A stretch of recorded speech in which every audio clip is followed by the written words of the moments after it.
Une mosquée scellée, gardée par les forces de maintien de l'ordre depuis quelques jours dans la ville de Garoua, dans la région du Nord. À l'origine, la désignation par une élite d'un imam destitué par le Lamido de Garoua. Ce flou a poussé le ministre de l'administration territoriale, Paul Atangandi, à rappeler le processus de désignation des imams dans les mosquées, l'île Piédio et Aïssatou Bouba.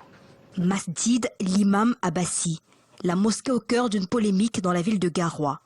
Construite par un bienfaiteur de l'Indé, ce dernier a pris sur lui de nommer un imam déjà destitué par le Lamido de Garoua.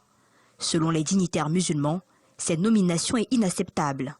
Elle ne respecte pas les règles islamiques. C'est l'ancien imam de la grande mosquée de l'Indé que le Lamido avait destitué, que celui qu'on a proposé comme imam principal de cette nouvelle mosquée.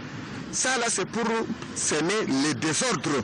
Ce désordre, considéré ici comme un affront vis-à-vis de l'autorité spirituelle, divise les fidèles musulmans en cette période du jeûne du mois de Ramadan. Aujourd'hui, s'il y a 2 mosquées sur place, on appelle à la prière dans cette mosquée, dans l'autre mosquée qui sont presque au même endroit, quoi.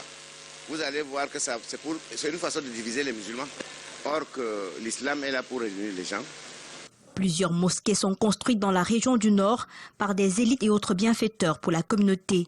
Mais ces lieux de prière ont des règles, telles que précisées ici dans ce courrier de Paul Atangandi, ministre de l'administration territoriale, adressé au gouverneur de la région du Nord, qui note, pour le souligner, que seul le Lamido a la compétence de désigner des imams pour diriger les prières dans toutes les mosquées de son ressort de compétence, tout en indiquant qu'un imam récalcitrant peut être remplacé ou démis par le Lamido. Comme mesure conservatoire pour l'instant, cette imposante mosquée bleue a été scellée et les forces de maintien de l'ordre sont présentes sur les lieux jusqu'à nouvel ordre.